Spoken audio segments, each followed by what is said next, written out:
This is Bill Ryan from Project Avalon, and it's the date. I'll say it again. Let me start one more time. I'll tell you what you could do, actually. Could you do one of these hand clap things? Yeah, sure. Well, 1.5 hand claps I can do. That's the sound of 1.5 hand Yeah. Very good. Okay. Very nice. So. I'm the quietest clapper ever, me. I have to do it something like this. You have to mime it. One of these days, those idiots on YouTube are going to get the hang of the fact that you've got arthritis and therefore you can't do proper handshake. We should do a demonstration on this video. Yeah, this is it. We're trying. That's a Masonic handshake, ladies and gentlemen. We're trying our best to shake hands. It's a Masonic handshake between Masons who've got rheumatoid arthritis in their hands. You know, it's an old tradition. Goes back to Babylon. So this is Bill Ryan from Project Avalon. The date is the 19th of May 2010. And even now I can't quite believe it's 2010. You know, David, sometimes you must look back and you think, my God, it was in the early 1990s last time I looked. Time is accelerating. Do you find that sometimes? I find it all the time, Bill. When I first had my conscious awakening in 1990, and I started meeting psychic after psychic who were just giving me the same basic confirming, repeating information. One of the earliest things that I came across was something that I called the truth vibrations. In fact, the first book I ever wrote on these subjects was called Truth Vibrations because of this. And it was, and my goodness me, there was no sign of it at the time, to say the least, that there was a vibrational change in the process of it manifesting. And this was going to, A, break up the density that was holding people in servitude, in the collective coma, if you like. And people were going to wake up and see themselves in the world in a different way. And the other thing, that it was going to bring to the surface all that had remained hidden. And again, you know, as we know, 1990, are you kidding? No sign of it. But look at it now. It's unbelievable, the number of people who are waking up all over the world to a new version of self in the world. And my goodness, how much information has hit the surface that wasn't there 20 years ago? How many, not 10 years ago, 5 years ago? It's an exponential curve. And one of the interesting aspects of this, which I, again, picked up in those early days, was one line through a psychic to me was, eventually time is going to pass so fast, it's going to be frightening. Because time and space, for me anyway, are not real. Well, we know that. They are a construct. If you take a computer disk and it's got information on it, and it's programmed with certain data, and you put it in the computer, that computer will read that data, and it will take that, if you like, digital level, information level, and it will put it on the screen as apparently time and space. And we're doing that. And the left brain is taking information and it's sequencing it. And the more quickly it makes that sequence happen, the more time seems to be passing quicker, and the reverse in the other way. And so, as people like Einstein said, if you sit in a dentist waiting room, then that sequence is not very fast. Oh my goodness me. And then you've got, I think it's in his analogy, you're in the company of a beautiful woman, and the sequence is real quick.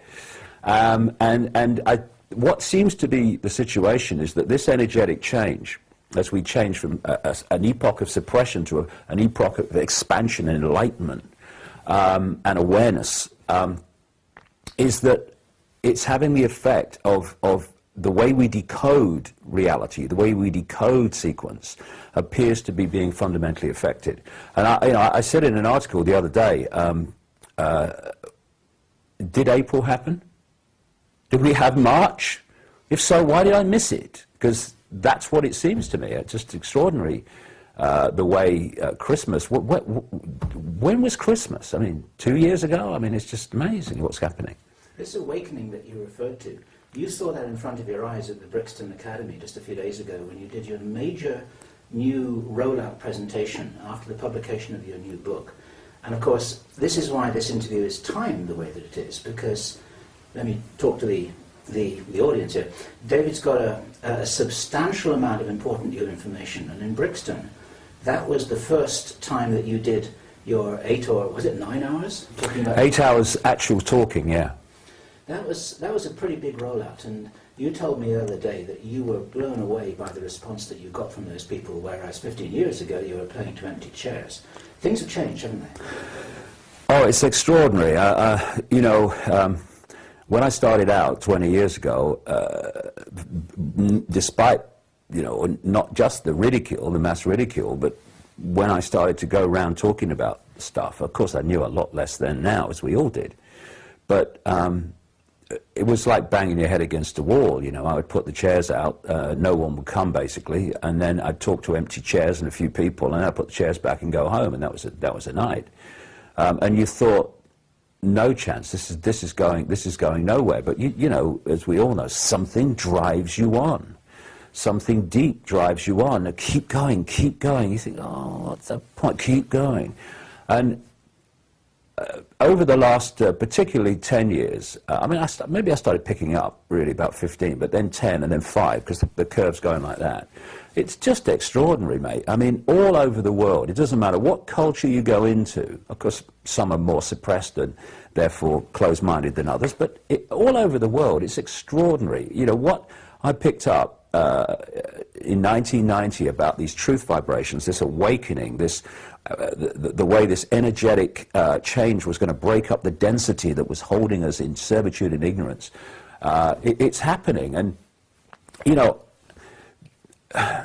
you go through the years and you think, you know, it's all doom and gloom and all the rest of it. And when you look at the way society is going, if you watch the television news and read the newspapers, you would think that this Orwellian global fascist, communist, same thing, different name, dictatorship, this Orwellian global state, was basically a done deal, because it is moving real fast. And if you only come from the 5 sense level of this, and you only see, you know, what the conscious mind can see and perceive, then yeah, I can completely understand why people take that on. I completely understand why there are many, you know, researchers into the 5 sense level of the conspiracy who are just going, there's nothing we can do. But there is, because this world is not like we think it is. There are other forces at work. This so-called physical solid reality is not as physical as solid at all. It's fluid. It doesn't seem to be like that, but it is. And because it's got this fluidity behind the apparent stiffness and solidity and immovability, it means that this level of reality can change very fast. See, when people perceive that, I completely understand it, because the conscious mind is completely giving us this focus of reality. When we think that the physical world has to change by changing physical things, then you're looking at time scales of change that are just enormous, as we perceive time anyway, because that's how it is in the so-called solid world.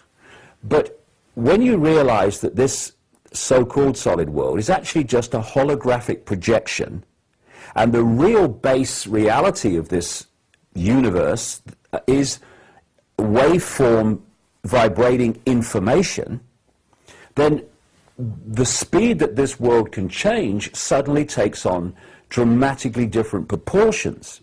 For instance, if you had a computer screen and you had to change that computer screen and what was on it physically, I mean, where do you bloody start? But that computer screen is a projection from information on a disk. Okay, so I want to change that. Okay, disk out, reprogram, press enter, disk in. Whoa, different world. And what's happening now as part of this whole truth vibrations transformation is the information construct of this universe is changing. As it does, it's a cycle. I mean, the ancients talked about the cyclic nature of time. And this for me, Bill, and I can only speak, you know, when I talk like this, from where I'm coming from and what I've researched. People will have to come to their own conclusions, of course. It's only right. But the ancients talked about the cyclic nature of time. And it's like a cosmic game.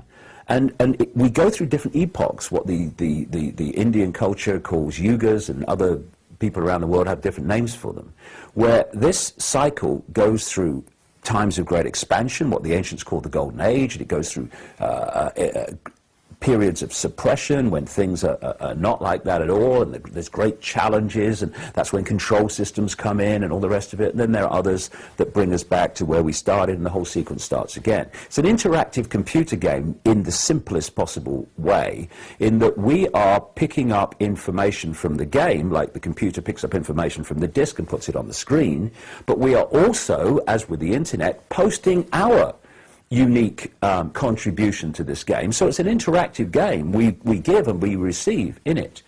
And it seems very powerfully right to me, going right back to the truth vibrations coming into my life 20 years ago, that awareness of it anyway, is that we are moving at this time from a period of suppression. I don't think anyone needs any convincing of that. And we're moving into a period of much greater expansion of consciousness, expansion of awareness, from fear and insecurity. And insecurity is the key to understanding why people want control.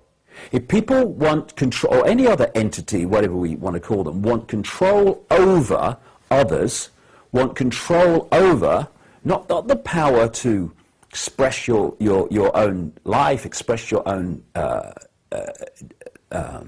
experience, but power over others' experience, which is what we're talking about with the control system, then that is always, always, always the manifestation of deep insecurity. So the control system's run by insecure people. And we're moving from this period now, and we're at this cusp, which is why it's all really bumpy, because we're now in this period where there is a tussle, symbolically and literally in many ways, between the energetic construct of this control suppressed epoch, if you like, at the cusp going into this other one. And so we've got a situation where the control system is desperately trying to hold on to its power, which it's had through this period, and the truth vibrations, this energetic quickening, which delivers to us a whole new level of information to decode and therefore manifest a different world. They're at this tussle point, this cusp point. And every minute and every year, as we measure time that passes, this truth vibrations level of awareness is going to be imposing itself as the norm. And so I say that the control system is doomed.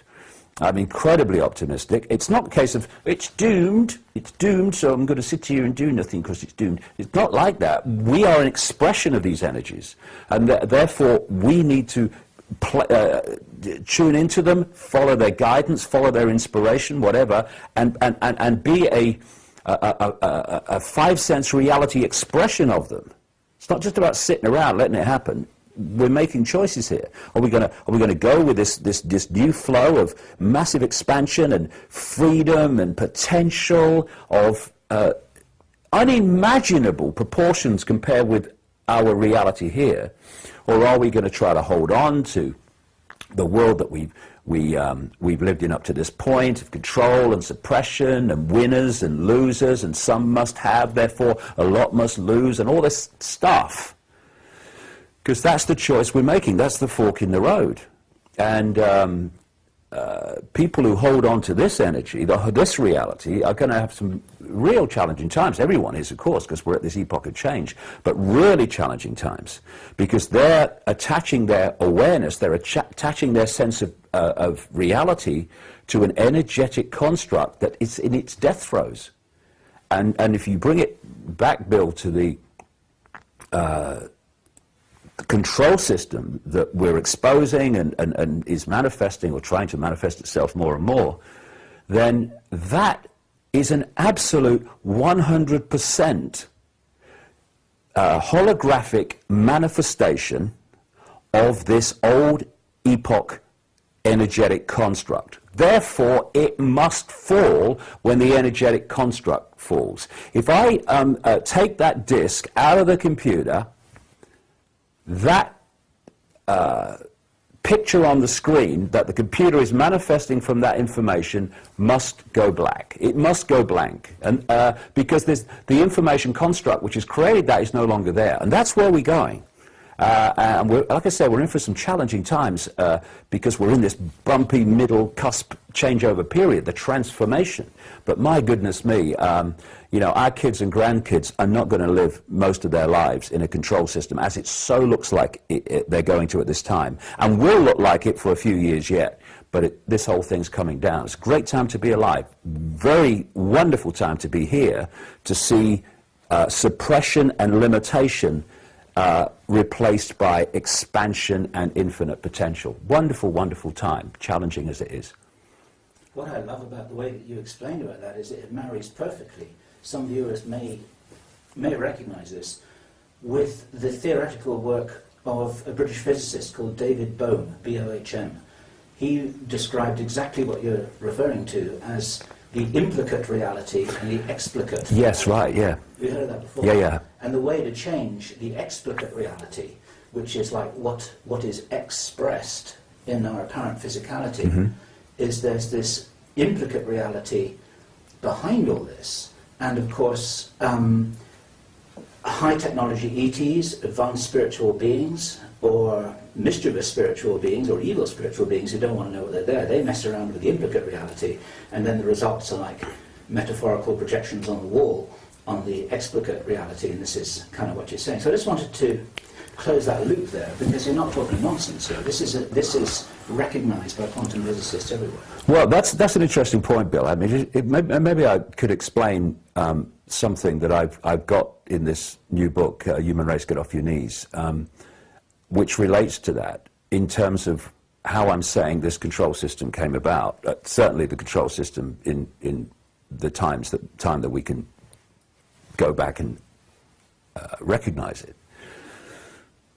I'm saying that there was a time when this planet, this reality, was in the period of what the ancients called the Golden Age. In fact, I think there's a Golden Age Yuga in Indian Hindu belief. And that is a time of great expansion and connection. And so we could not, from the perspective of life here now in so-called physical bodies, really perceive the true dramatic different nature of what that epoch expresses, where you're in this world but you're not of it in terms of your point of observation. You're experiencing this world, but you know you're experiencing this world. You're not in this world and you think this world is all you are. You're there. You're at a point where you are looking at and experiencing the world immediately that you are, quote, in, but you've got points of observation, points of understanding in the higher realms of consciousness, which can give you a totally different fix upon this reality. For instance, if you're sitting in a house and all the windows are shut, which is basically symbolic of where humans have been in this period we've been through, then you can think that the world and everything is in that house. But you open a window as you pull your point of observation back, not just from within that house, but from much higher levels of perception, because of this connection between experiencing level and higher levels of consciousness. Suddenly you realize the house is in a street. And you go out in the street, you realize that the street's in an estate, the estate's in a town, the town's in a county, the county's in a country. Hey, I'm on a planet. And then you look out into the stars. But all that has always been there while you've been sitting in the room with the windows shut thinking this is all there is. So that golden age period where people knew that we were all one consciousness, I mean, meant that the conflict, the division, the competition, that I must win, I must get to the top of the greasy pole, the sense that there is division between us, there is a partness between us, that doesn't manifest in these periods of expansion and understanding. We realize we're one unified consciousness which has different points of observation which we give different names to. To jump sideways, this was beautifully presented in the Avatar movie that you wrote. Yes, absolutely right. See, I think, I'm not saying what James Cameron meant or symbolized by that movie. I don't know. I can tell you what it symbolized to me. And actually, that's a good point, because it relates to where I'm going with this. What that manifestation of Golden Age expanded reality is within this time loop, which is not really a loop, we may get to that as we go along, is information. An expanded level of information within the construct of this reality, which we decode through into holographic experience, and it's a very different holographic experience to the one we've been having and the one we're having now, because the information construct is very different to the one we're decoding now. What I am saying in the book is something happened in this reality to create what I call a schism. This schism was a distortion within the information construct. And that distortion changed everything. One of the things it did, because I keep coming back to this, I think it's so important. If we keep thinking physical, and physical is what it seems to be, physical, then we're going to lose the plot, because it's not like that. This is a holographic, illusory, apparently three-dimensional reality, but it's not solid. We decode it like that, but it's not actually solid. It's the information construct which is decoded through into this. And so if you take, again, not even the analogy, the principle of holograms, you have got on a holographic print, you've got information in waveform. If you look at a holographic print, it looks pretty much like a fingerprint. That's no accident either. And then they fire the laser at the holographic waveform information, and manifesting from that is this apparently three-dimensional holographic figure, whatever's been photographed, whatever information is on the print. And so at the same time, you have got the information construct, the waveform, and you've got the manifestation, the holographic manifestation from the waveform, which is the image, person, box, apple, whatever you photographed. So when scientists say, how can something exist as waveform and particle form at the same time? It's because they do. When you're looking at a holographic figure, a holographic illusory three-dimensional figure, the information construct from which that is manifested doesn't disappear and it just stands there alone. They stand there together. They're different forms of the same thing. One is the information, one is the decoded information.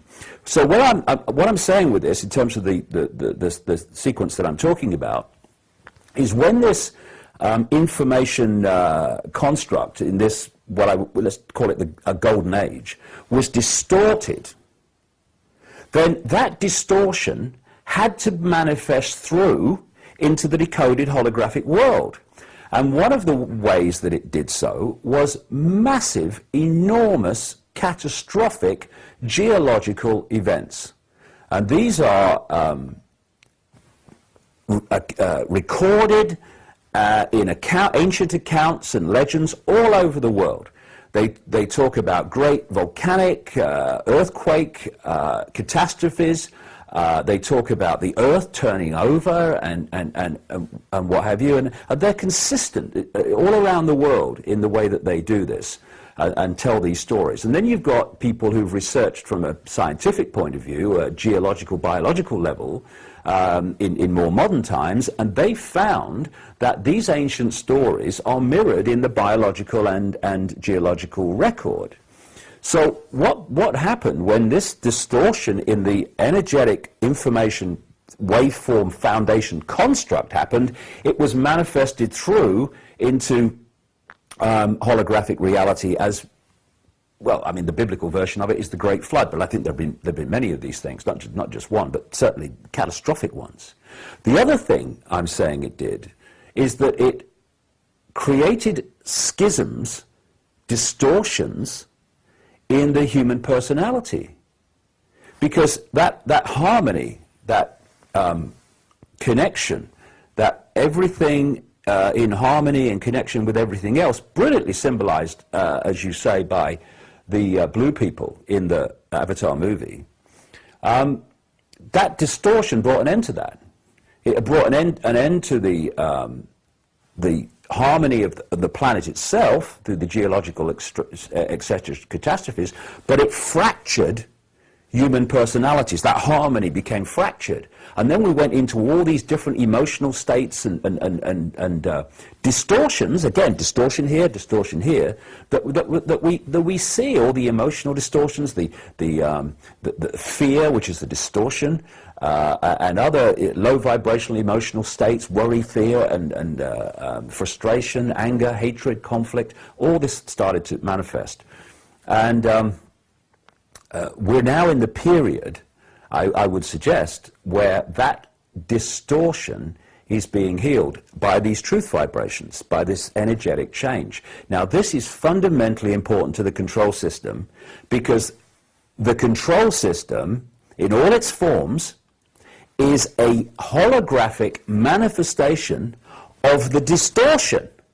If the distortion's not there, the control system cannot manifest, because within a harmonious, balanced information construct, things like control over, hunger, famine, war, hatred, torture, Satanist rituals, pedophilia, all this stuff cannot manifest. These are all manifestations of the distortion. And as this distortion is healed, and what's happening, Bill, I would suggest, I keep saying I suggest, I'm not telling people what to believe, I'm just saying what I feel. People who are waking up and going, why didn't I see it before?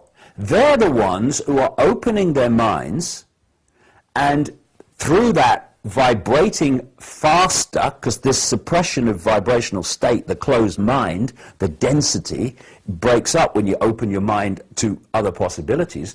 They're the ones tuning to the information construct that's coming in, the truth vibrations as I call them, and the ones who are still in the control system and still supportive of it, they're the ones that are still closed-minded and are still at this moment attached to this old, dense, low vibrational epoch of experience.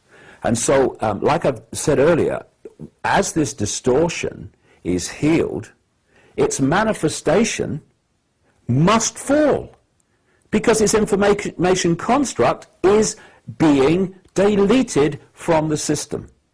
And so what we're seeing is not, and it may sound strange, but if you follow it through, I don't think it is, we are now seeing the control system at its peak of imposition. It seems to be moving faster and faster, more Orwellian laws and all the rest of it. More and more control. They want the microchips in people. They're moving along that road, that agenda. We're having our children, adults too, but particularly our children, targeted with electrochemical distortions in terms of the chemical additives to food and drink, and the mobile phone, the microwave, electromagnetic soup from all this electromagnetic technology. And this is all being thrown at us at this time.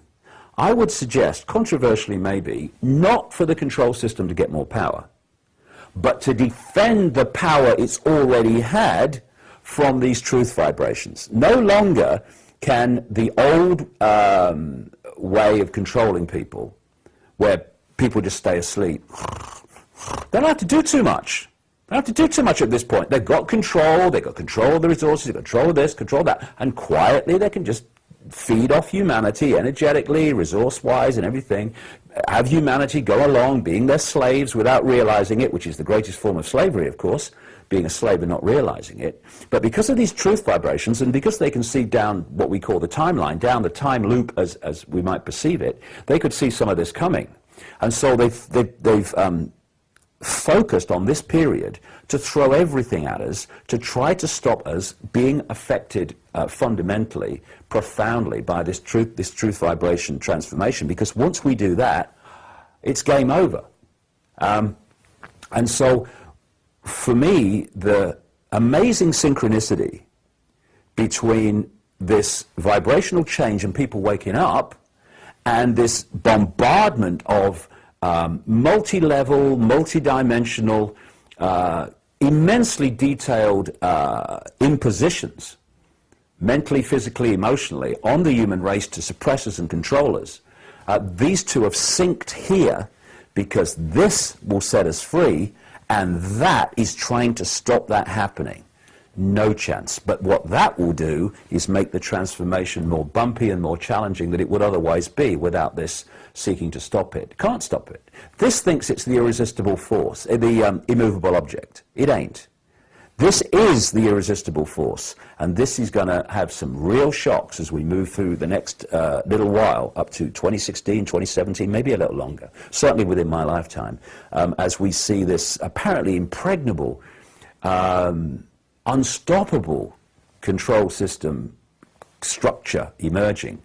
When we see that fall, because it's a house of cards. Why? Because the energetic information construct that's held the house of cards together, which manifests itself massively as human apathy and human ignorance, which is fundamental to holding it together, that's going. And so the house of cards must fall.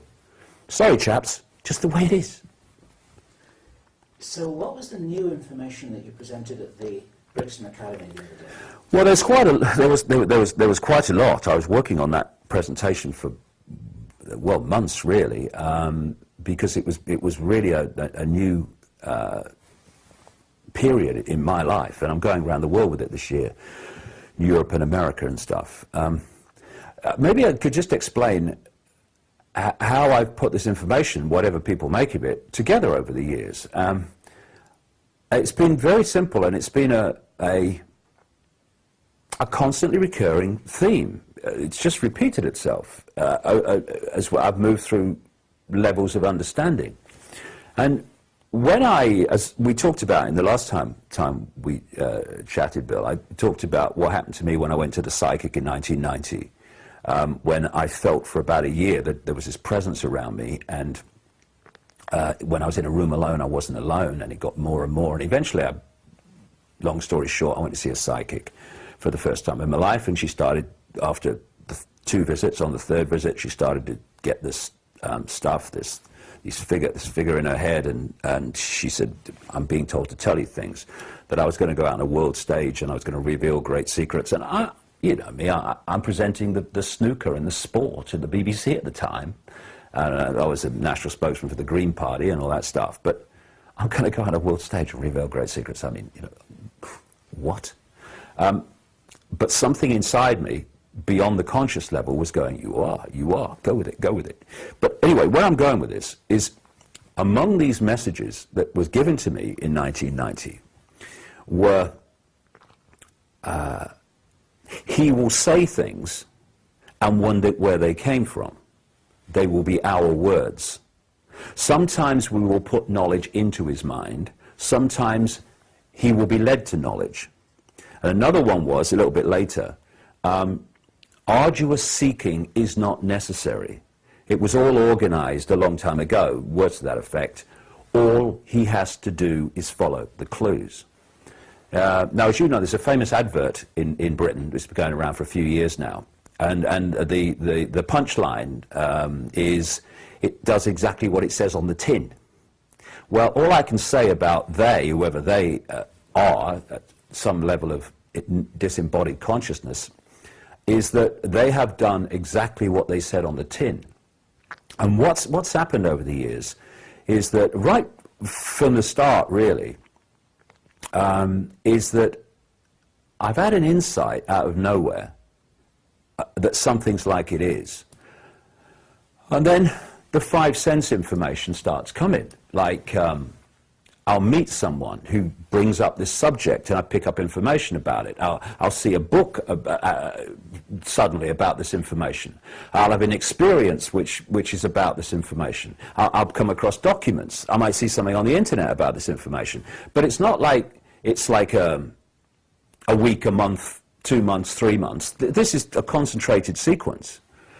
And I've learned over the years that to follow this and to recognize it, which is not difficult because it gets more powerful and the sequence gets smaller. And the reptilian thing started coming out like that. I started to get insights in the fact that, not necessarily reptilian, but that there was a non-human element to this. And at that point, I traveled America for place to place talking for about 15 days and met 12 separate people who told me about reptilian entities and their experiences with them.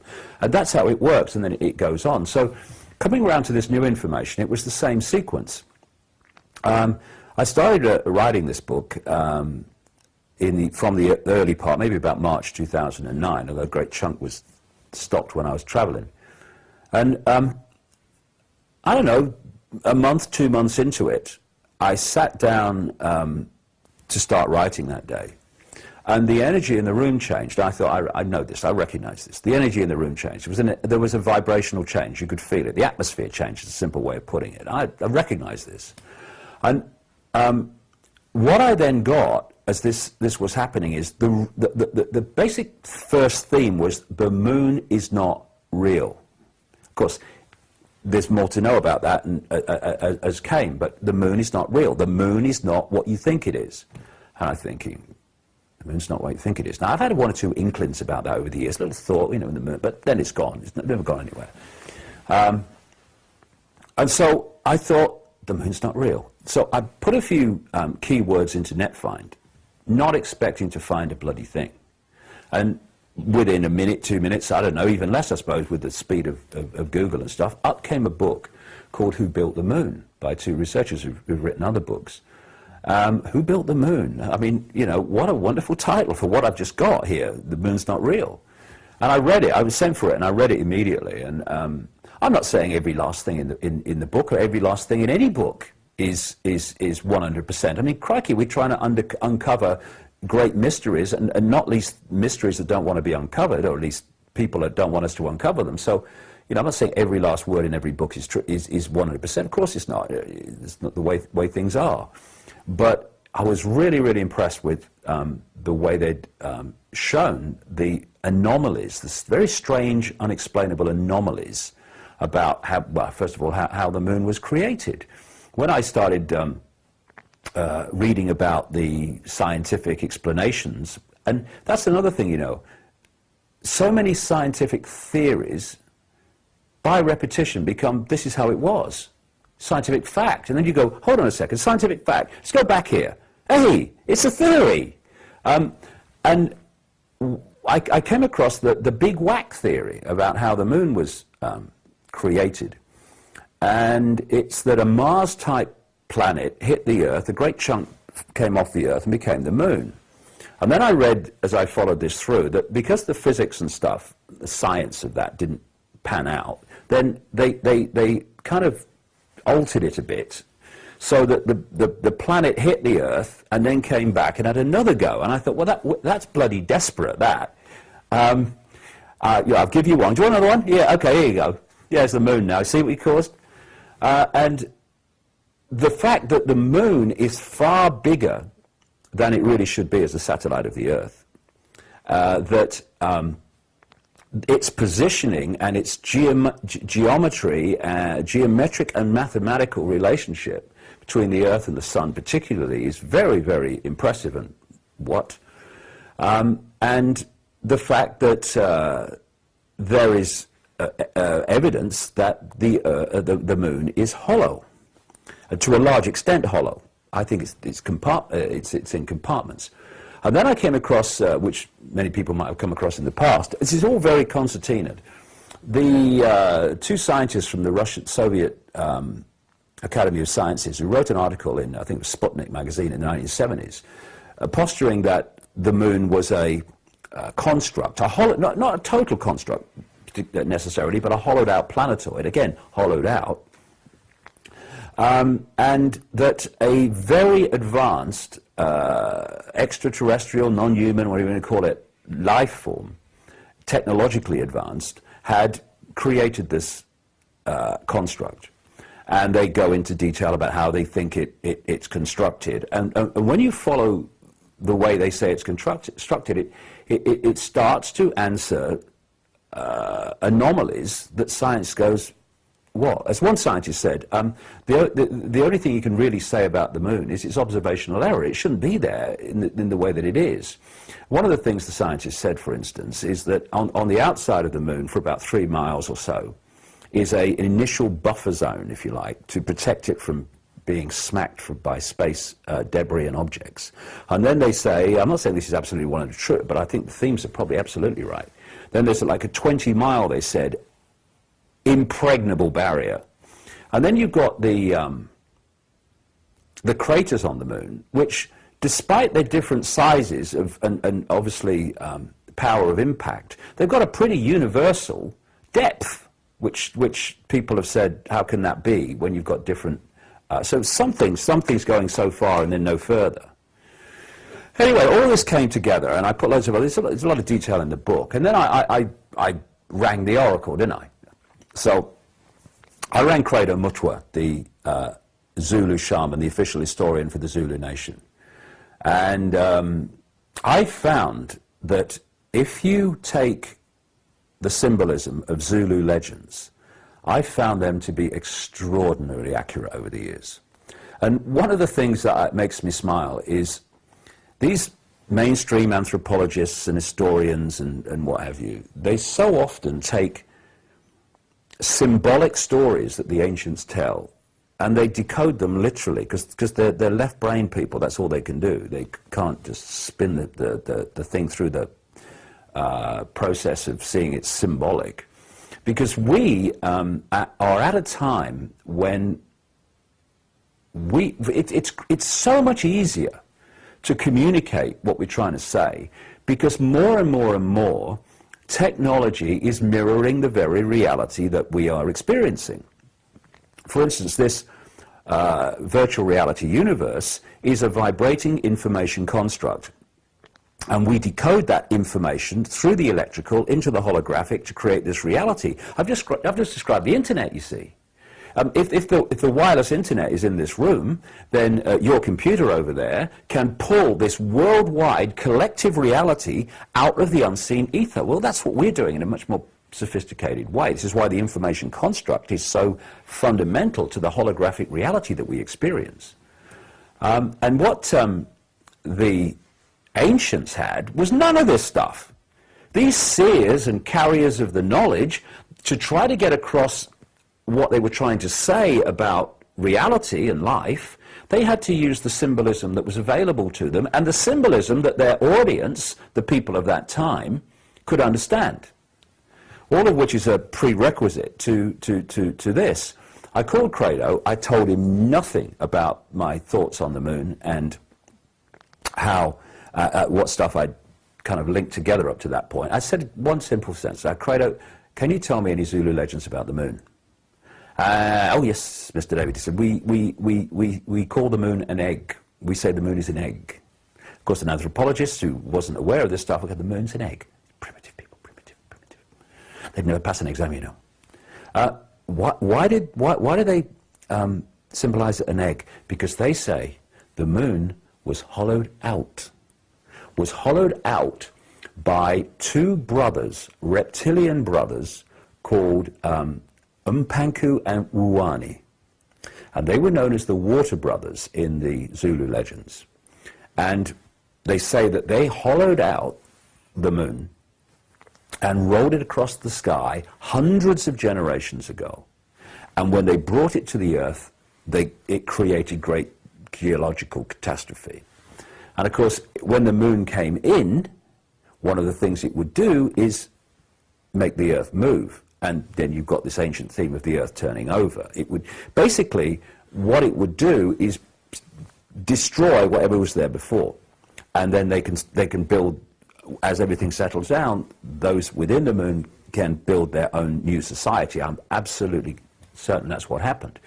And interestingly, of course, Bill, as you will well know, Umpanku and Wuani, who in Zulu legends had scaly skin like a fish, were two brothers. They were called the Water Brothers. This is the legends of Zulu South Africa. Take that to Sumer, Babylon, and the Sumerian tablets, and you come into the Anunnaki, who were led by Enki and Enlil, and certainly Enki was very much symbolized and associated with water. They were, again, they were brothers. And again, it mirrors that whole story. And so many stories about brothers, things like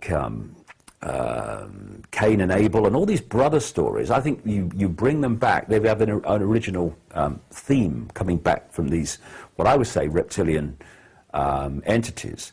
And the Zulu legends say that Wawani and Mpanku were reptilian, what they call there the Chitahuri, children of the serpent, children of the python. They stole the moon from what they call the great fire dragon and brought it to the earth. And the moon brought catastrophe, changed everything, of course. It affected the angle and spin of the Earth, the whole bloody thing. It affects water. It has tremendous impacts on the human hormonal system, which locks into the endocrine system, which locks into the pineal and pituitary gland and the third eye, seeing beyond five sense sight and being aware of levels beyond five senses. It has a fundamental impact. Never mind other things that I'm saying is coming out of that moon. Being there, that size, that place, has fundamental effects on the moon. And going back to what I was talking about earlier, I'm saying that when that moon arrived, in association with other things that happened around at the same time, because there's a whole story to tell about Mars and what happened to that in this story, see, we look at the moon like everything else, and we see a solid moon. That's the holographic, decoded level of it. Its prime state is an informational construct, like everything, in the waveform base informational construct of this reality. So as the moon came in physically, it only came in physically in the holographic play-out reality, we call five-sense reality, I call it anyway, keep it simple.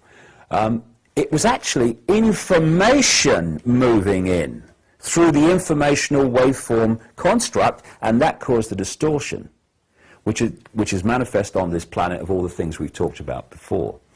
And that distortion has manifested itself in the control system, it's manifested itself in fractured human personalities, in disharmony, and in a desperately limited sense of self in the world. Because when you are in harmony, and in balance, you can access higher levels of consciousness. But when your energy field is doing this, all that stuff, with all the things, worry, fear, then you're not in that state. And therefore, what you can tune into and what you can bring down in terms of understanding, awareness, insight, even manifestation, is fundamentally limited to the harmonious state of awareness that we were in before, humans were in before the distortion. And like I say, these truth vibrations are healing the distortion. And the manifestation of the distortion is now throwing everything at us to try to hold on to what is something that is being energetically deleted from the disk, which is why the world is going to change dramatically, and after this cusp has got through, dramatically for the better, dramatically for the better. Now, where does this lead back to about the significance of the moon being not what it appears to be?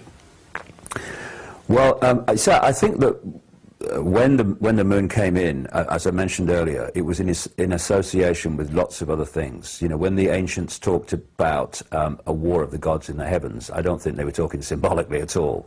What the symbolism is, we can debate, but that people pick up from that. But I think there's a very good chance that it was actually literal. It was a battle between what they perceived to be gods.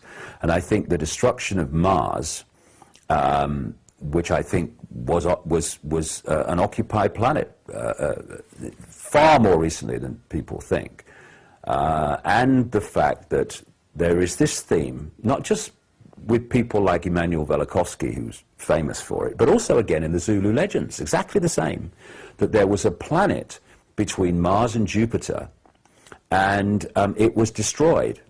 and it was destroyed by some kind of high-tech weaponry. If you look in Star Wars, George Lucas, Bill, is such a massive insider. He ain't talking from bloody imagination.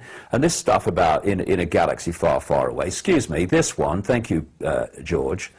And, he has the theme there of a planet being destroyed, and he has the theme of the Death Star. What is the Death Star? It looks like the moon, and it's a construct, and it's a construct that's used to try to take over planets. I think there are many of these things, and I think that what the language of life and all this stuff I talked about earlier, the way this information is put before me, what it's saying to me, I would suggest anyway, is that there is a modus operandi whereby they bring these moons in.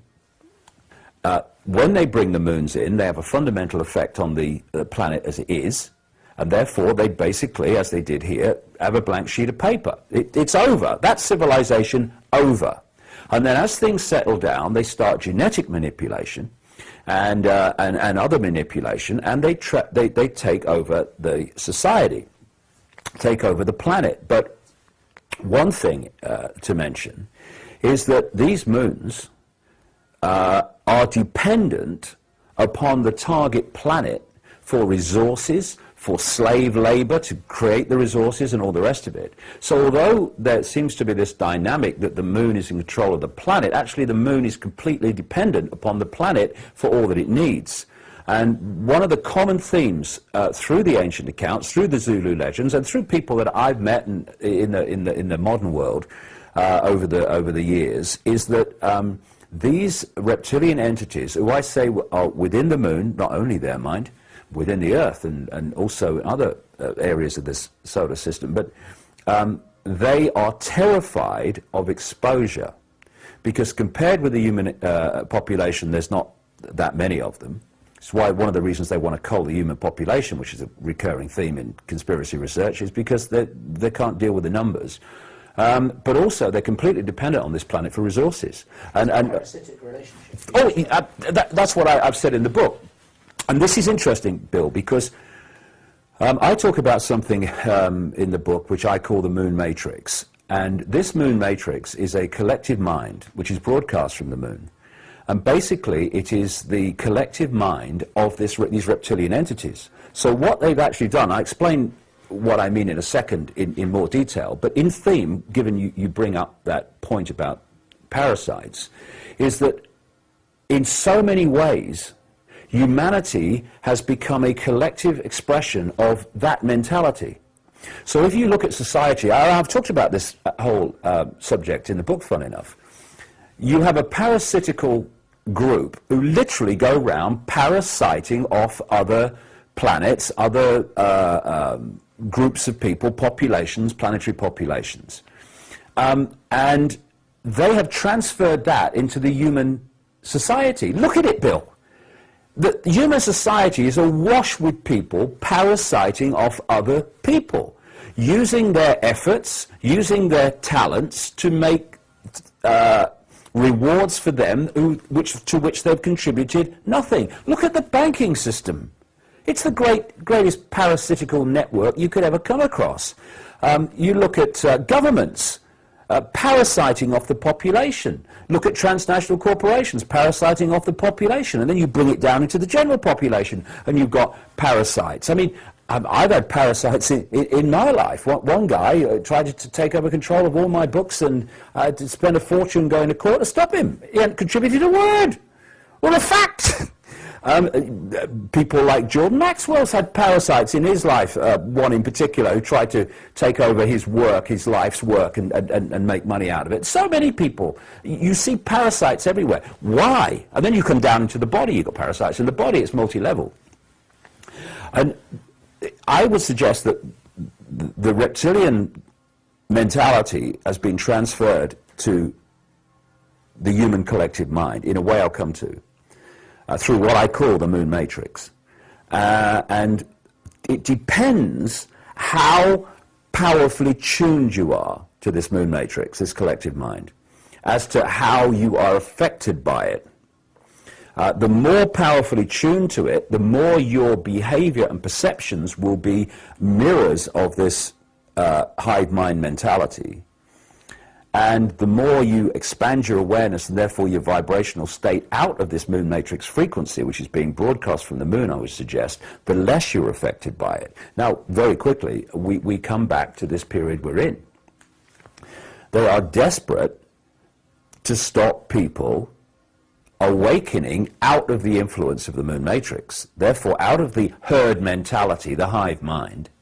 And once you start to withdraw from it, its influence over you diminishes, eventually disappears, and suddenly you can see things you couldn't see before. And as I mentioned earlier, the prime base state of these reptilian entities, because they desire control over, is desperate insecurity, fear of losing their ability to survive, because the target population see what's going on, and therefore that's the mentality that they are based upon.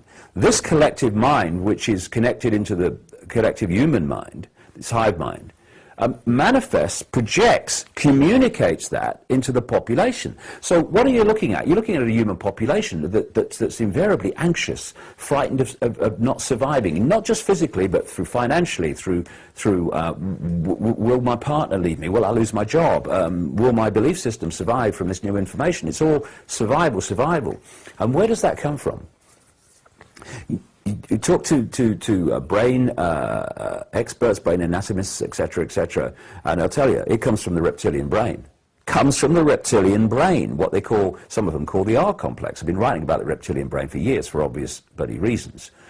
And what I'm saying in the book, and again, people will just have to feel this, is that this genetic manipulation that the ancients talked about, you find over and over and over again. You see it in the Bible, the sons of God interbred with the daughters of men and all that stuff, but that's just one expression. It's all over the place. I'm saying that this was the sequence, the basic theme sequence. Moon comes in, changes everything. End of society as was before. Massive geological, biological, everything bloody catastrophe. Fractured human personalities for those that even bloody survived. And then things settle down, and now the genetic manipulation starts, and suddenly societies start springing up in Sumer, Egypt, Indus Valley, South America, West Africa, China, ones that were ahead of the rest of them. I say this is the influence of these entities. And of course, then you've got the stories of the Anunnaki in Sumer. You've got the stories of the Chitauri in South Africa in the Zulu legends. And what I'm saying is that there was a genetic manipulation of the human species. I'm not saying we did not have any reptilian brain before then. I'm saying that it was nothing like it is. And I say that the reptilian brain acts, if you take the computer analogy, the biological body computer analogy that I've been using for years, where it's a biological computer that picks up this information and turns it into this reality, and because it's biological, it has the ability to think for itself to a certain level. If you take that analogy, this is a microchip, this reptilian brain, and this microchip is connected to the moon matrix. And if we live our lives through the character traits of the reptilian brain, which is basically fear of not surviving in all its expressions, and also reaction. Reptilian brain don't think, it reacts. And that's a good thing in some ways. If you're driving along the road and someone walks in front of your car, thank you, reptilian brain. You know, you're not going through the neocortex. Oh, this woman's crossing the road. What should I do? Should I stop? Should I swerve? No, bang! But once you get that reaction mechanism manifesting and influencing and dictating, in so many people it does, my goodness, all of us from time to time, if not more than time to time, in the general run of life and decisions and interactions, then you've got a society that is actually a manifestation of the reptilian brain. And in the book I go into a lot of detail about the traits of the reptilian brain and then compare them with the traits of human society, and they're incredibly mirrors of each other in so many ways. And so what you got eventually was society is ended, that was there before by the arrival of the moon. Things settled down. Genetic manipulation starts tuning the human species into the moon matrix, the moon transmissions, which obviously started with a very small population. I say it came out of Africa. That seems to be what anthropologists agree with as well, this species. And it manifested eventually as the human species, as we know it today. And when I saw a movie, I think it was made in the 1980s, I saw it in the 1990s, called They Live. It was not just produced, I think he did everything. He wrote the music, every bloody thing. John Carpenter, who has worked with George Lucas on Star Wars, the special effects and stuff. When I first saw this movie, They Live, and by the way, if you go on YouTube and put They Live John Carpenter, and you can still see it in sections, I do recommend it. I could see at the time, Bill, that it very much was a statement about how I was understanding the world as the years passed. But my goodness me, from the perspective sitting here, it is absolutely spot on. If this guy will, of course, John Carpenter claimed that it's nothing like that. It was just a story. No, come on, John, please, come on. Don't insult our intelligence. And for people who haven't come across it, this was it. Started off with a massive economic depression. In America, it was set. And it was in the future from the 1980s when it came out, but that future's about now. It was a major economic depression, and there were people living, in tent cities and corrugated iron groups of cobbled together places to sleep on wasteland, happening across America now. And the main character was coming through at the start of the movie, and he's looking for a job in the building industry, and there aren't any, but he manages to get one. At the end of the day, a big black guy says to him on the building site, "Do you have anywhere to stay?" He says, "No, I haven't." So they go back, long story short, to this makeshift village on a piece of wasteland, tents and corrugated iron kind of put together buildings, and they manage to somehow rig up a television set, not a very good one, in this little village. And they're watching it just after he arrives. And suddenly the program is broken up, and in kicks in this man just saying, "They're here." Words to this effect. I can't remember every word. "They're here. We don't realize they're here. They're here. They're here. They're controlling us. They're controlling us." Anyway, the guy, I'll call him the builder, the fellow arrived and was introduced to this village. He started to get very curious about a church across the road, because the activity. Some people from here were going in there, and it was strange. Anyway, he goes in and he has a look, and he realizes that the church music coming out during this church service, when he creeps around, is actually a bloody tape running, right? And it's an undercover operation by these people to resist the control system, because not only was there an economic depression, there was a police state. Hey, it's now. That's where it was located. So anyway, that night, there's a police state raid. There's helicopters, police, guns, and the bulldozers come in and they raise the village. Next day, some of them are arrested, he gets away. He comes back to the church next morning. And I think, as I remember, he noticed that there were some boxes, some cardboard boxes when he first went. And he went back and he got hold of one. And he ran out. There's no one there at the time. He ran out down into to this passageway between these big buildings, back passageway. And he opens the box. And there's just bloody sunglasses. And, of course, he's taken aback and disappointed that they're only sunglasses. So he gets one, puts them in his pocket, throws the box away, walks out. And he walks out into the main street, and he puts the glasses on. Now the world's completely different. Now he's seeing not an advert for Coca-Cola, he's seeing "Stay Asleep" on that ad board.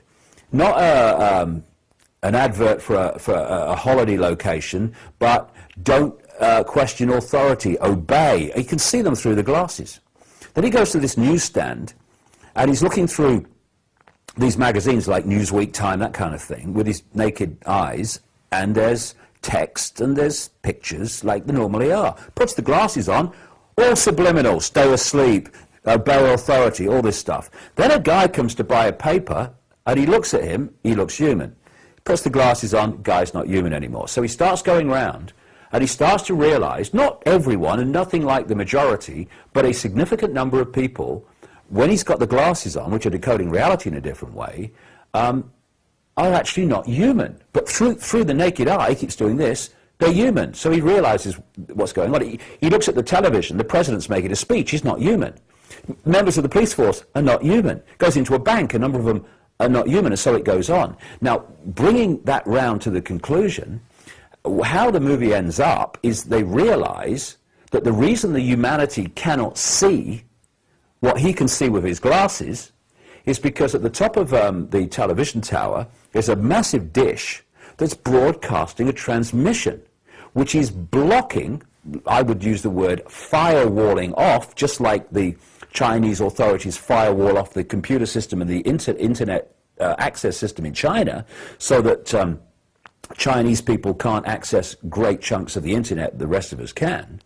That this signal from this dish at the top of this television tower was firewalling off the population's ability to see what he could see with his glasses.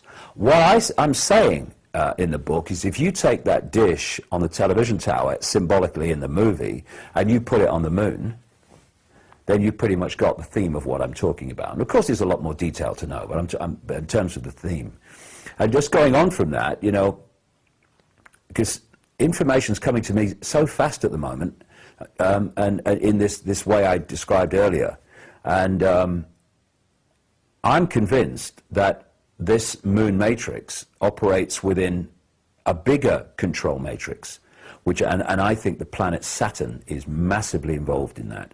I think there's so much more to know about the moons of Saturn and why it has so many, and also why George Lucas, quite demonstrably, when you see the two put together, based the Death Star on Mimas, one of the moons of Saturn.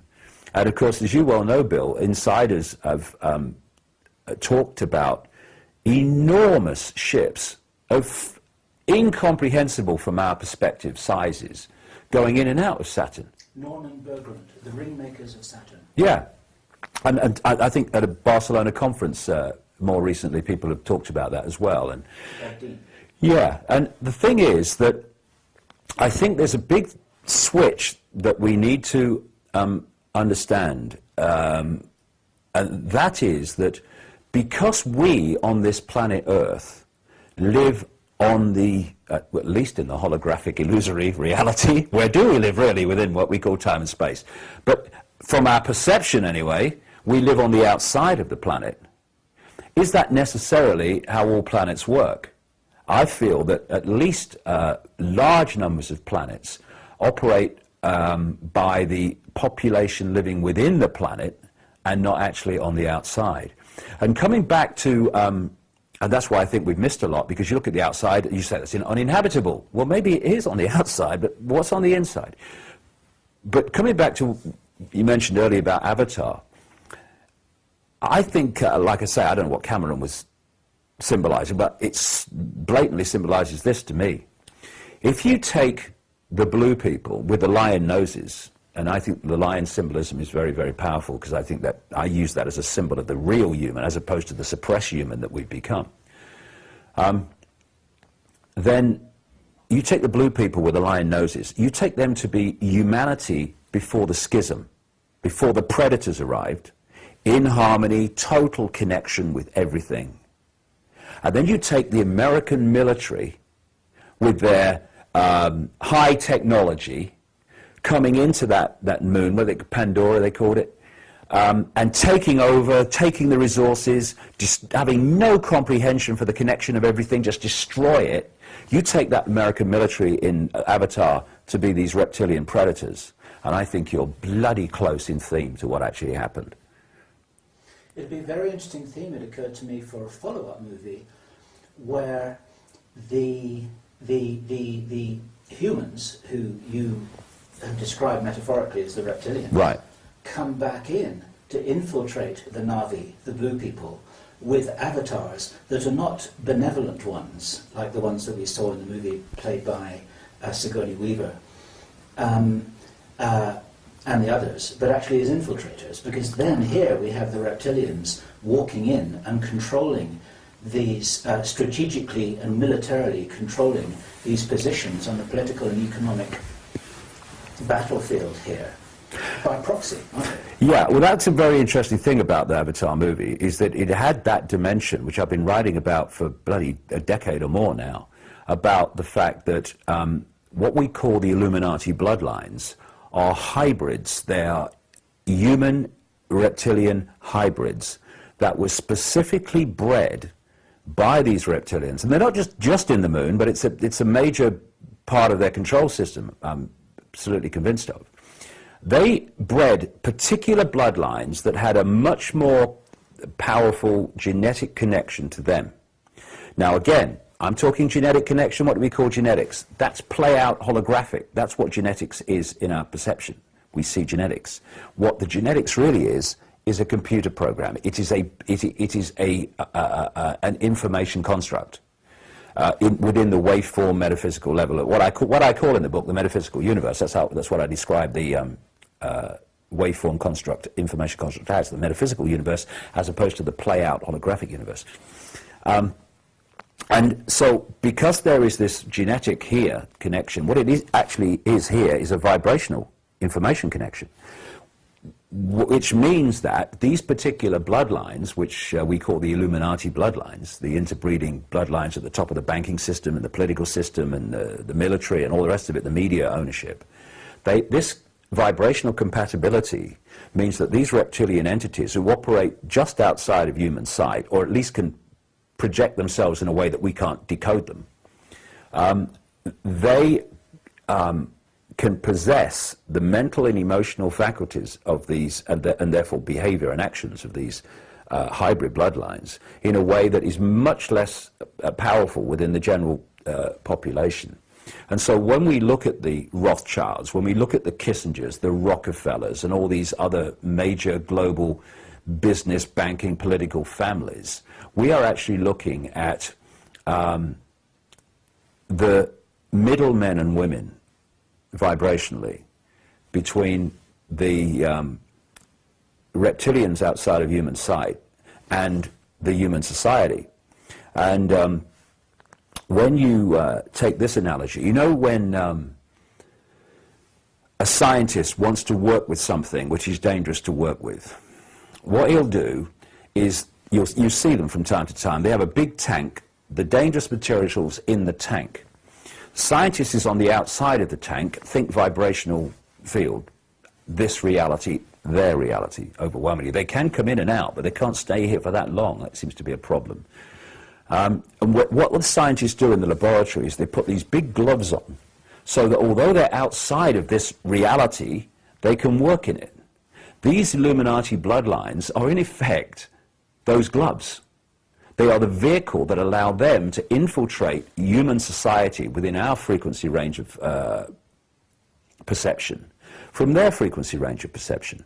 And like I say, they can come into this reality. I'm sure there are some that are within our reality and can stay here, quite possibly. But the major ones, the major controlling force, can come in, but it can't stay for that long. And I think there's a lot of symbolism in this with the stories of vampires and Dracula, who they can't come out. You know, when the sun comes out, they have to disappear and all the rest of it, and stay out of the sunlight. There's a lot of symbolism in there of that, because the whole foundation of vampires, the vampire stories, comes from these reptilian entities. I would suggest for this reason. They can come into our reality, which is vibrationally not totally compatible with them, therefore they can't stay too long before they get dismantled vibrationally and badly affected. But one way they can stay longer is by drinking human blood, because human blood, again, if you take it from the holographic, which we see as red stuff going through veins, you bring it into this metaphysical universe level, it's again information. It's a vibrational state, and by consuming human blood, it carries the human genetic code, therefore, metaphysical universe, vibrational code, and it allows them to stay in this reality for longer. And so this is one reason, there will be others, but this is one reason why, where you follow these bloodlines through, etc., you eventually hit things like pedophilia, and you hit Satanism, human sacrifice. Human sacrifice to who? The gods, the reptilian gods who feed off that energy of terror and fear, etc., which a satanic human sacrifice systematically builds up in the way it's done. Another thing is that within visible light, within our frequency range, whatever you want to call it, electromagnetic spectrum, when these entities are within that reality, they eat humans like we eat cattle and sheep and animals. And this is, again, a theme going right back in the ancient world of the reptilians eating humans, sacrifices to the gods and all the rest of it. But when they're outside of this reality, in their own vibrational reality, they are feeding off our energy. They're vampiring off our energetic state. Now, if I am going to vampire an energy source, that energy source must be within the frequency range that I can connect with. If it's radio 1 and I'm radio 2, I ain't going to vampire that. I have to make that connection. And so what they've done is structure society to keep humanity. This is not the only reason they've done this. They've done it to keep us in the moon matrix frequency range, which operates for the same reason within this same frequency range I'm talking about. They have structured society to generate maximum fear, maximum stress, maximum frustration, maximum anger, maximum conflict, because that low vibrational energy and wars, like world wars and stuff like that, and 9/11s, they generate enormous amounts of human low vibrational emotional energy. And they feed off this stuff. And then that power, that sustenance is then recycled back in the control system. But the reason that when I've investigated almost any, not every one, but almost any of these major Illuminati names, it's led eventually to Satanism, and invariably it's led to pedophilia. Why? Because again, this energetic vampiring. What these pedophiles are, indeed what these elite pedophiles are, like Father George Bush and people, I've been naming him for years, and Ted Heath, the former Prime Minister of Britain, and endless bloody others, who appear on CNN and BBC News every day, by the way. We're going to have some real shocks when these names come out, and they're going to. The reason is that they're possessed entities. And in the general population, where people do not have famous names but are pedophiles, the same principle applies. You've got the human level, the hybrid, and they're having sex with the child. Invariably, it's anal sex, even if it's a girl. Again, a common theme. And what is that doing? They're connecting with the child in the area of the base chakra, the base vortex point of the human energy field. While they're having sex with the child, the possessing entity, just outside of human sight, is drawing that energy out from the child. And there is something for these reptilians about energy before puberty, a child's energy before puberty. Because as we all know, when you reach puberty, there is a dramatic chemical change that takes place. From their point of view, this has an effect on the energy field of the child that they'd rather not have. It's not as pure from their point of view. And when you have this ancient theme, Bill, of sacrifices to the gods of young virgins is just code for children. They were sacrificing children. And because of this pre-puberty energy.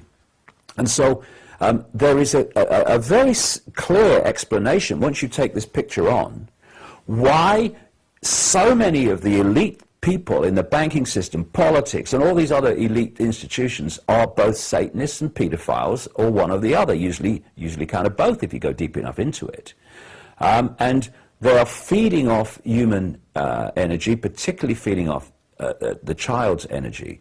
And I read a passage in one of the Carlos Castaneda books, after I understood all this, where he's quoting his shaman source. Carlos Castaneda books were in the 60s, that kind of period, when he was writing about the teachings of someone called Don Juan Matos, a Central American shaman. Some people say Don Juan didn't exist.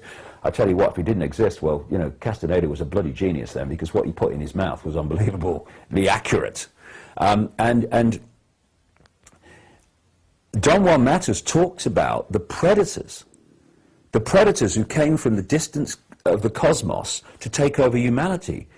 And he talks about how they took over the mind of humanity. A direct quote, they gave us their mind. I say that's how they did it. That's how they've done it. That's how they're doing it.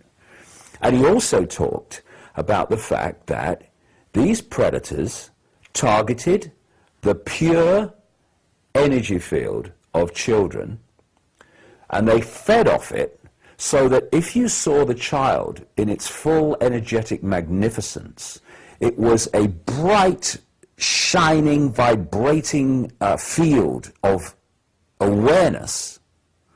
What he said was, if you saw the child as it entered adulthood, it would be a tiny, tiny energy field with virtually no luminosity. And as he put it, just enough to live, but no more. And this is what they're doing in all these different facets we've talked about today. They all fit. It's a picture. Is there more to know? Are you bloody kidding? My God, there's a lot more to know.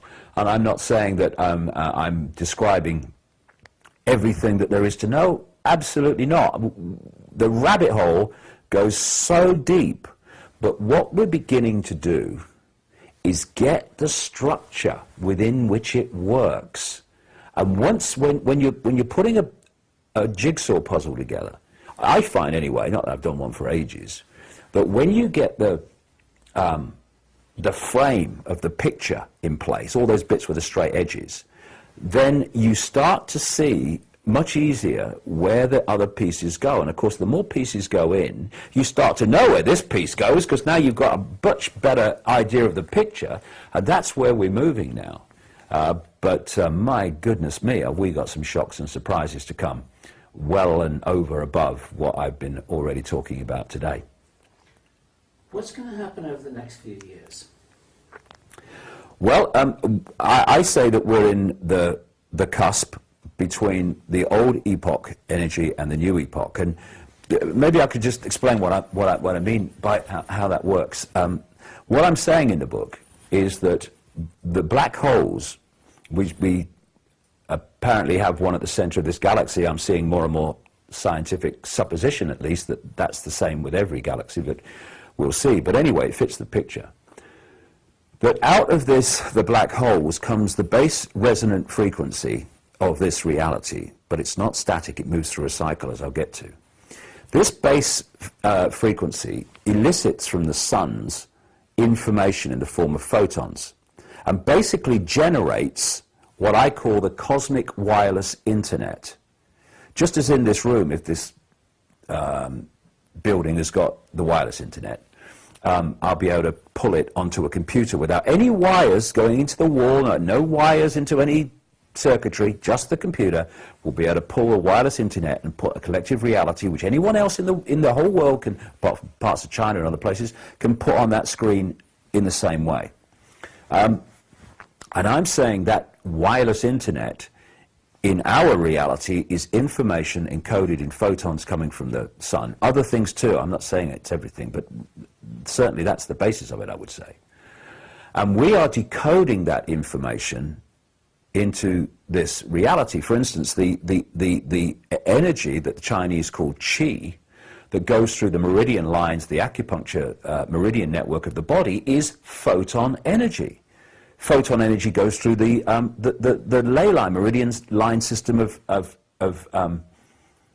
of the Earth, and it's information. This universe is information, and it's information decoding information, just as information encoded into a computer decodes information encoded in the software. Information can decode information. It just depends how it's programmed to do what it's to do. Are you a receiver? Are you a transmitter? Are you a decoder? Are you an encoder? Okay, that's what you are. Press enter. And so this vibration coming from the black holes, this base vibration. Now, there'll be more to know, but I'm trying to put the themes here. As it moves through its cycle of change before coming back to the original vibration, it's changing the information coming out of the suns in the form of photons. It's changing the information construct.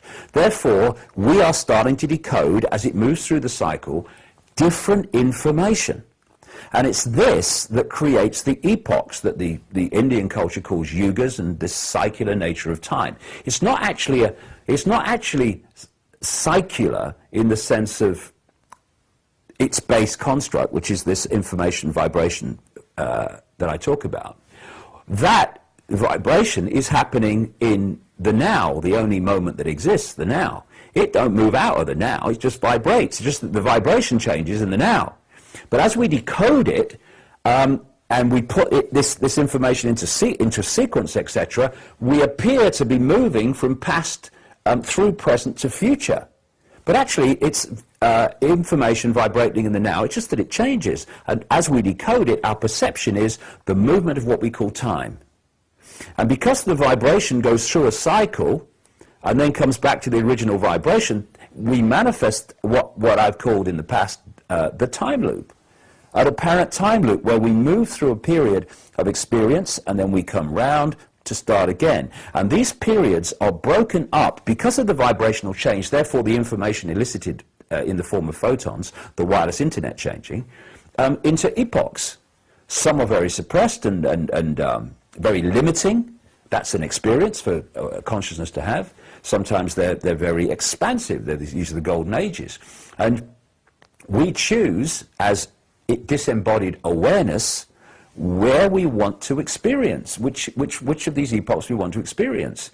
And because we come in and we experience a certain period as we perceive time, and then leave, then we perceive time as going from past through present to future, but actually if we kept within it, it would come back to the start. But of course it is also being impacted by how those interacting with this time loop computer game are also posting their awareness, their experience, their information also onto the internet, because the internet changes as people blog, for instance.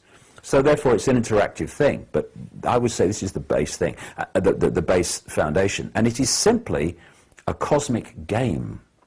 So don't take it too seriously. It's a cosmic game, and we've been through humanity and are in a very challenging period in the cosmic game. But as I have said many times, there's not an AK-47 in someone's hand on another dimension saying, awareness, get in there now or I shoot. We choose to experience this. Now, through the lens of the physical body, when our expansion of consciousness is focused, its attention is focused on one reality, like we're experiencing this reality now we think is physical, then we're trying to understand why we would make this decision, or even if anyone could be crazy enough to think we made this decision of being here now and experiencing this, when the level of our awareness that made the decision was beyond this world and beyond that limitation. So the experiencing level is trying to work out what's going on when the choice was made by a much higher level of awareness. And the more we expand our consciousness, open our mind, and connect powerfully with this level, the more we understand why we made the choice. Because we have made a choice. It's like in the Matrix movies where the Oracle says to Neo, you've not come here to make a choice. You've already made the choice. You've come here to understand why you made the choice. And that's what this experiencing level is being challenged to do. I would say that overwhelmingly we made the choice to experience this extraordinary period of transformation from limitation, suppression, control, violence, and all the rest of it, conflict, and see a totally new, expansive, peaceful, loving, multi-level connected reality that is going to follow it. I think we chose very well. I think it's a fascinating time. Don't let's take it too seriously, although, you know, there's a lot of challenges going on. But the more seriously we take it in the next few years, and back to your question about what's going to happen, the more challenging it will be. If we hold our sense of reality purely in the five senses, as the vast majority, overwhelming vast majority have up to this point, through this period, it's going to be very, very challenging. But if we go, hold on a second, I'm not Ethel Jones and Charlie Smith. I'm not even David Icke. I'm not David Icke. It's not my name in the greater scheme of things. It's the name from my experience at this time. So if we pull our point of observation of this from I am infinite consciousness and David Icke, Ethel Smith, Charlie Jones is my experience, then coming through this challenging period we're going into will be much easier, because we'll have a totally different perspective on what's happening. We won't be sitting at the computer playing a computer game thinking we are the game. We will realize that we are playing the game, and therefore it's just an experience in the great eternity of who we are. This completely changes the point from which we observe challenge, and we observe upset, and we observe things happening that we'd rather not happen, if you don't mind. But what I feel, Bill, is we're now seeing the truth vibrations more and more impact upon themselves, on this reality, not in governments and stuff like that yet, because they are, the fact that they're doing what they're doing, they're very much more in a dense, mind-dominated situation. Therefore, they're connected to the old epoch energy still. So they're not getting the truth vibrations. So that level of awareness, the control system as we perceive it, the banking system and the politics and all the rest of it, the military, media ownership, they're going to be trying to push along this more and more and more control in their desperation to hold on to what the power they've had. But at the same time, more and more and more people, we're seeing it. My goodness, we see it all over the world. My goodness me, the speed it's happening. More and more people are opening their minds from that density of a lifetime, and they're connecting with the truth vibrations, this new energetic construct, and they're seeing the world and themselves in a completely different way. And we're now at this point where the two are, if you like, not fighting. I hate the word fighting. I hate the word hate. Come to that. Can you hate the word hate? That's a bit of it, but you know what I mean. But there's a tussle going on between that which is awakening and that which is trying to stay still. And symbolically, it's like someone standing in a river that's getting faster and faster going, I ain't moving, the control system. And eventually you're expending so much energy just to stand still, and the inevitable is going to happen. If the river keeps going faster and faster, then it's going to wash you away eventually. That's the control system going. But if we get on the airbed or the canoe and we go down the white water ride, which is going to be for a few years, then it can be an adventure, because it's just an experience. We are all that is, has been, and ever will be, having an experience. I don't care if you're sweeping the streets or you're sitting here talking like me, or you're driving a bus, or I don't know, running a bank. It's an experience. We're all infinite consciousness, infinite possibility. And if we observe what's happening now and what's coming from this perspective, it's a whole lot easier, a whole lot smoother. But the time as we move through, I think 2012 it's not a total diversion, but I think it is a diversion. It's a diversion in which people are focusing on that year. And when you focus on something like that, the control system can manipulate to pull you in. Maybe they've got some events planned to focus people in. Oh, it's 2012, all that stuff. But it's significant 2012 in the sense that it's not 2011. Because this vibrational change is getting more and more powerful, more and more impacting on human perception, and it will be more impacting in 2011, more impacting in 2012, but more impacting in 2013, more in 2014, and eventually there's a tipping point. And there's a tipping point where irresistible force control system thinks it is but isn't. Let's put it another way. Immovable object control system thinks it is but isn't. Irresistible force, truth vibrations, which is. And we're seeing this happen. We're seeing it happen now. We're seeing it happen more and more and more. And there's going to come a point, not tomorrow, but not too many years from now either, where that's going to happen.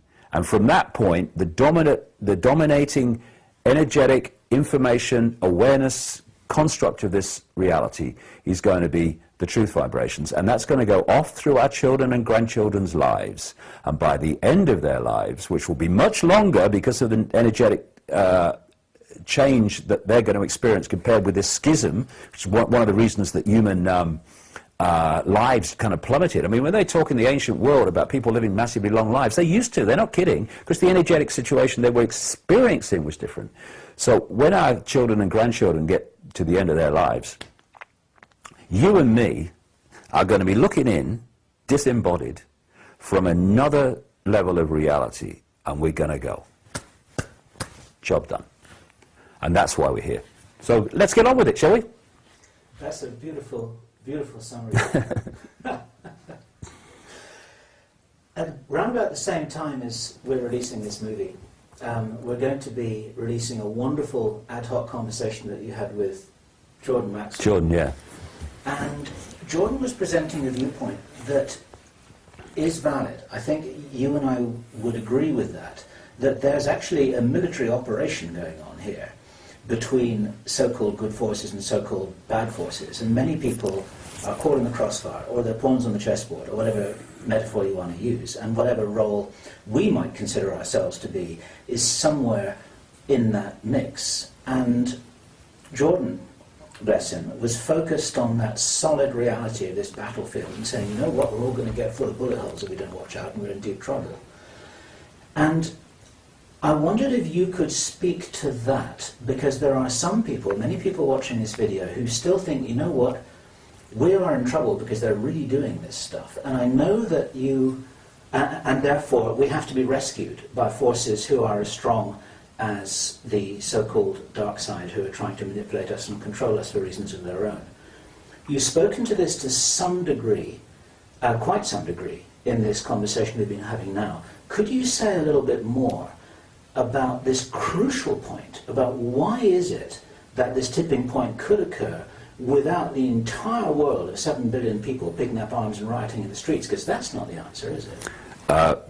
Well, if you think about the energetic construct that we've had through this period, the response to danger, the response to attack has been given what they're giving you.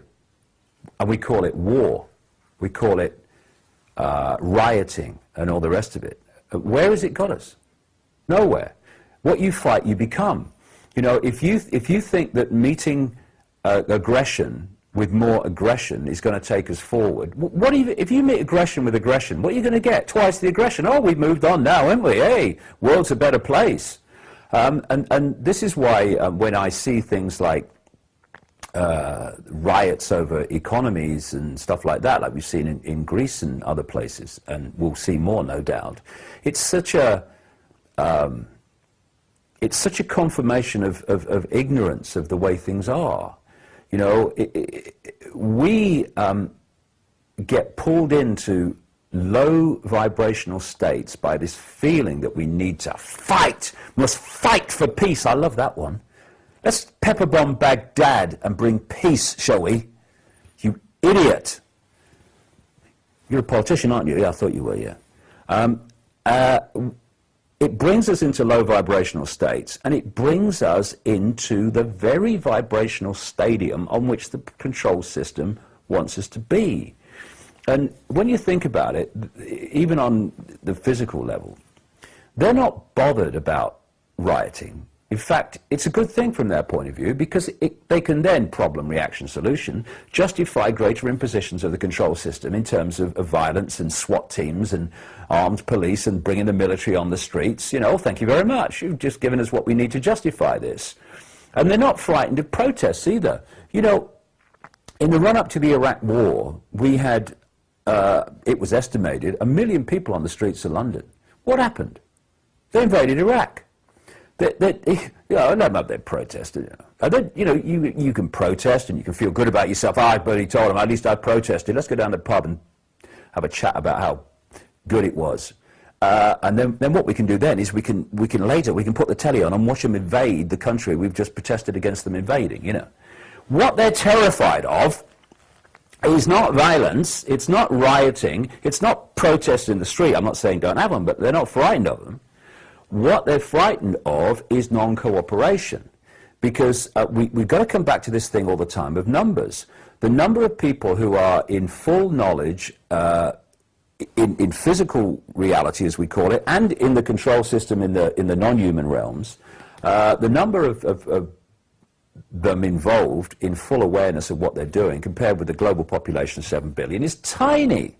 I mean, my estimate over the years, I've had a few inklings here and there to kind of push me in this direction, is that these hybrid bloodlines, and not all of these will be in awareness of who they are. They might be manipulated to act and think in a certain way, but they're not aware that that's what's happening. They think they're making their own decisions, unpleasant as they may be. It's about 4 or 5% of the population. So when you look at that, you know, I think I see a way out of this. You know, you look at China, it's a wonderful example. China, in many ways, Bill, is a blueprint for the global society, where you've got the serfs and the slaves, and then you've got the control system, and there's no freedom, and information is edited, censored on the internet, all this stuff. We know what China's like. And then you look at the numbers. I mean, I don't know, what was it, anything between 1.5, maybe over 2 billion now, or more people in China. Massive numbers, whatever they are. Incredibly big numbers. The number of people controlling those vast numbers is tiny. We saw a man's wonderful, what he did, standing in front of the Tank Man, famous picture. Of course, it made a great picture. It made, oh, what a brave man, isn't it wonderful? And then he probably disappeared and never to be seen again. What if there was 1 million people in front of them tanks? What if we... when large numbers of people are foreclosed because the banks have caused an economic situation where people lose their jobs because companies go bust, and then the banks who've caused the problem come along and say, you've got to get out of your house because we're foreclosing on you. I mean, excuse me, what are we doing leaving our houses when the people throwing us out are the people that have caused the situation that means we can't pay the mortgage, so that's why we're being thrown out? Look at that cycle. And we, as a human race, in the vast numbers that we are walking away. You know, part of this moon matrix thing, part of this moon matrix hive mind is to, and this is another aspect, I mean, you know, brain scientists will tell you, this is another aspect of the reptilian brain behavior system, is that it knows its place. The reptilian brain is very, very hierarchical.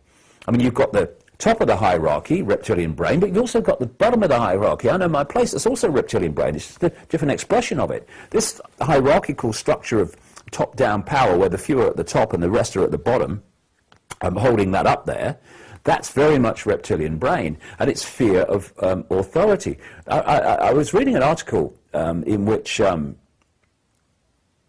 someone who was discussing the reptilian brain was saying that people instinctively, many people anyway, can instinctively feel like intimidation when an authority figure of some kind walks into the room, like the boss or wherever.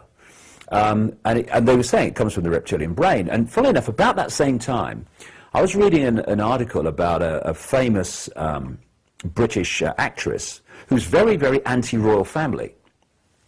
Doesn't believe in the institution at all. And she was at some reception.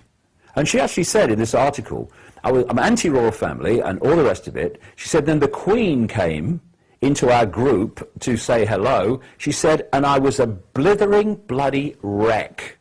You know, like of intimidation. Oh, it's the Queen. And this is a woman who, in another situation, would be absolutely, that bloody Queen, we shouldn't have a royal institution, all that stuff. That's the reptilian brain kicking in. That's what I mean. And what it does, it makes vast numbers of people acquiescent to authority. And when the population in general are acquiescent or fearful of challenging authority, then the authority, by definition, is, okay, control system in place. And one of the great manifestations of this is you mustn't break the law. Well, okay, let's follow this through, shall we? These guys in dark suits, etc., are making laws which you have no control over. Yeah, okay.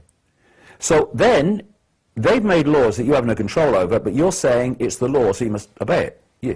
Well, where do we go from here then? I tell you what we'll do. You put your hands out, and I'll put the handcuffs on, and then we'll go down the pub, because that's what you're saying.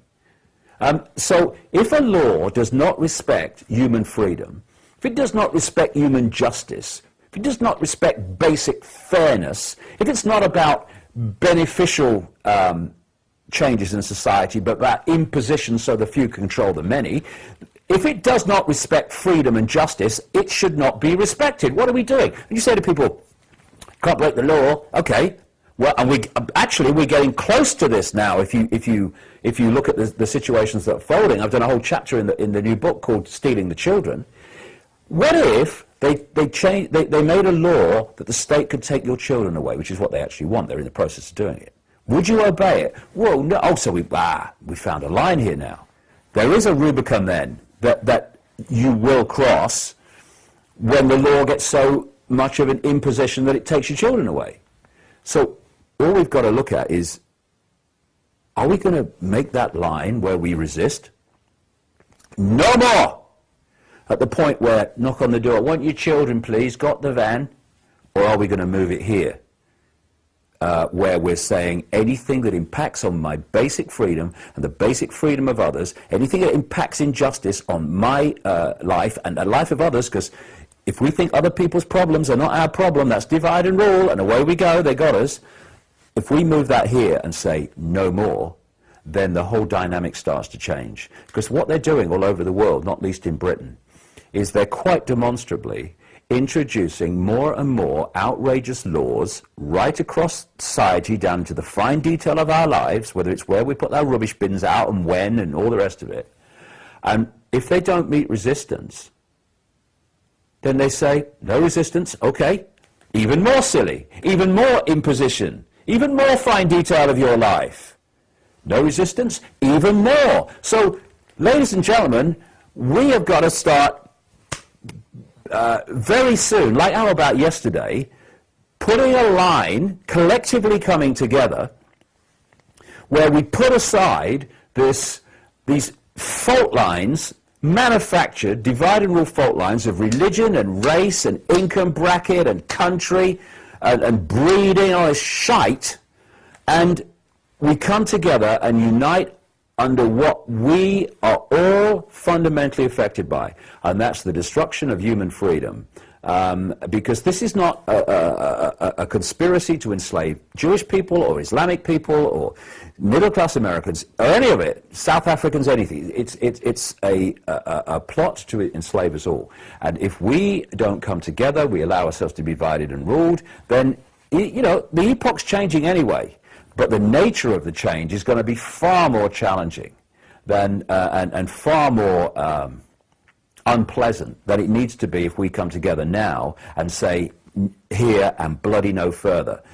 Because when we do that when we produce that resistance, then the movement of this control system deeper and deeper into our lives must stop. But we're not resisting it. We're moaning about it.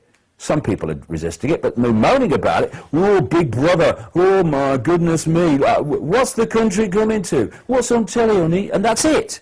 And the thing is, it's not Big Brother that's bringing the control system in. It's little me allowing it to be brought in. Big Brother is impotent without a mass perception of little me. And I'm unanimous in this.